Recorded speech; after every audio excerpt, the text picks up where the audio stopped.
गट्टू और गुलाबी परी। एक दिन गट्टू बहुत उदास बैठा था।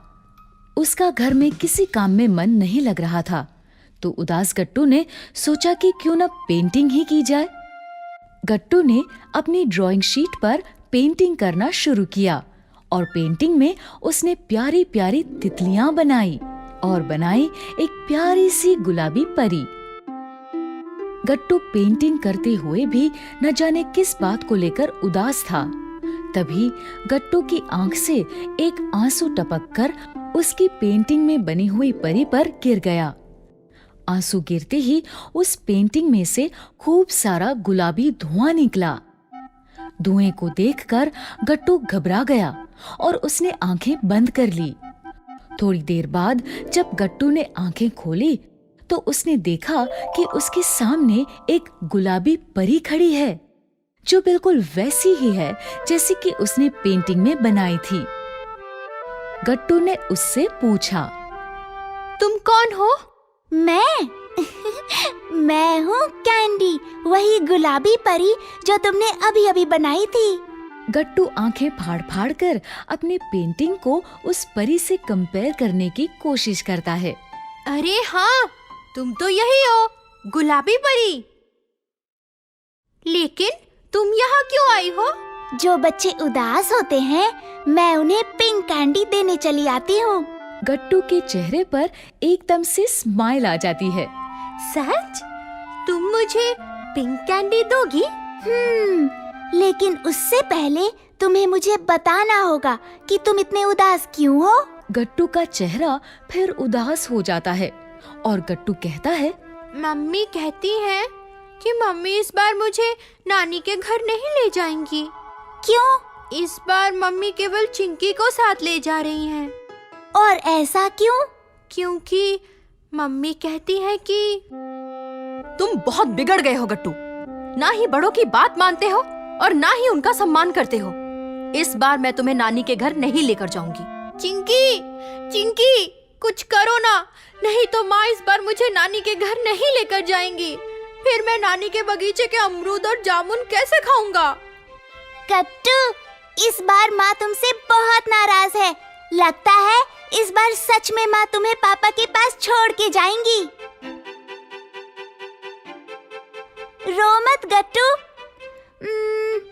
एक काम करो, तुम अपना हॉलिडे होमवर्क पूरा कर लो। हो सकता है माँ खुश होकर तुम्हें अपने साथ ले जाए।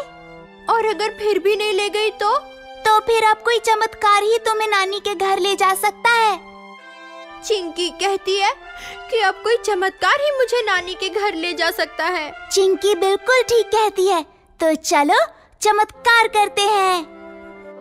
गट्टू, अगर तुम्हें नानी के घर जाना है तो तुम्हें मेरी हर बात माननी होगी। सबसे पहले तुम्हें रोज अपना होमवर्क टाइम से खत्म करके 1 घंटा माँ और दादी के साथ बिताना होगा और पापा की फाइल्स उनकी मेज पर जमानी होगी। ठीक है। अब मैं चलती हूँ, और हाँ, याद रहे मैं हमेशा तुम्हारे साथ रहूंगी।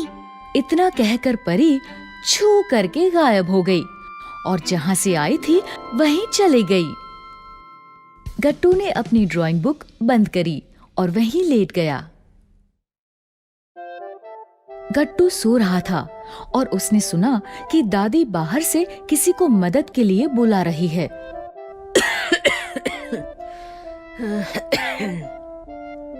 कोई है चिंकी? गट्टू। गट्टू ने दादी की आवाज अनसुनी कर दी और फिर सो गया कि तभी गट्टू को एक और आवाज आई। उठो, उठो गट्टू। गट्टू को समझ नहीं आया कि ये आवाज कहाँ से आई और किसकी है। फिर उसका ध्यान उसकी पॉकेट पर गया। ये क्या? परी गट्टू की पॉकेट में बैठी थी। मैंने कहा था ना कि मैं हमेशा तुम्हारे साथ रहूंगी। जाओ, बाहर दादी तुम्हें बुला रही है। लेकिन बाहर गया तो दादी पक्का मुझे कोई ना कोई काम बता देगी। गट्टू, चमत्कार होते देखना है ना। इतना सुनकर गट्टू तुरंत उठकर बाहर जाता है। गट्टू, गट्टू, मेरे दूध का टाइम हो गया। घर में कोई नहीं, जरा मुझे दूध ला दो। गट्टू चलो किचन में। लेकिन ये तो ठंडा है, माँ ने गैस जलाने को मना किया है। अब मैं क्या करूं? दादी को भूख लगी है। अरे ये क्या, तुम्हें जादू भी आता है? एक काम करो, दादी से कहो कि आज वो ये छाछ पी ले। ये सही रहेगा। और छाछ तो ठंडी ही पी जाती है। अच्छा हुआ तुम मेरे लिए छाछ ले आए गट्टू। मेरा कल से छाछ पीने का बहुत मन कर रहा था।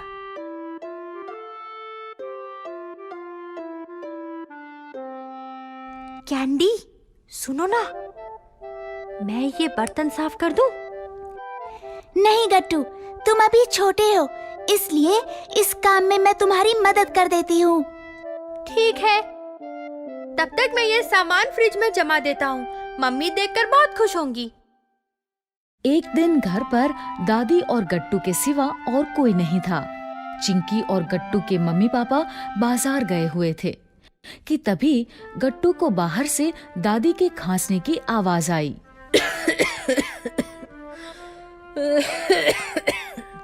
अरे ये तो दादी के खांसने की आवाज है। मैं ठीक हूँ गट्टू, तुम पढ़ने जाओ।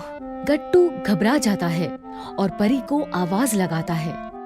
कैंडी, कैंडी, दादी की तबीयत शायद खराब है, मैं क्या करूं? इतना बुलाने के बाद भी परी नहीं आती कैंडी, और जल्दी से भागकर किचन में जाता है और दादी को उनकी दवा लाकर देता है। थोड़ी देर बाद गट्टू के माँ और पापा आते हैं और दादी उन्हें पूरी बात बताती है। आपको ऐसी हालत में छोड़कर हम गट्टू के नानी के घर नहीं जाएंगे माँ। मैं अब बिल्कुल ठीक हूँ, तुम सब जाओ। और हाँ, गट्टू को भी साथ ले जाना, नहीं तो यहाँ बोर हो जाएगा। नहीं दादी, हम आपको इस हालत में छोड़कर कहीं नहीं जाएंगे। इस बार हम गर्मियों की छुट्टियाँ आप ही के साथ मनाएंगे। गट्टू ठीक कह रहा है माँ, छुट्टियों का मजा तो घर पर भी उठाया जा सकता है। गट्टू, हमें तुम पर गर्व है कि तुमने आज अकेले अपनी दादी का ख्याल रखा। गट्टू, ये तो सच में चमत्कार हो गया। और इस तरह सच में चमत्कार हुआ। गट्टू की माँ और दादी ने गट्टू को बहुत प्यार किया और उसे समझ आ गया कि बड़ों का सम्मान और उनकी देखभाल करने से न केवल उन्हें अच्छा लगता है, बल्कि ऐसा करने से छोटों को उनका आशीर्वाद भी मिलता है। कहानी का सार ये है कि हमेशा बड़ों का सम्मान करना चाहिए।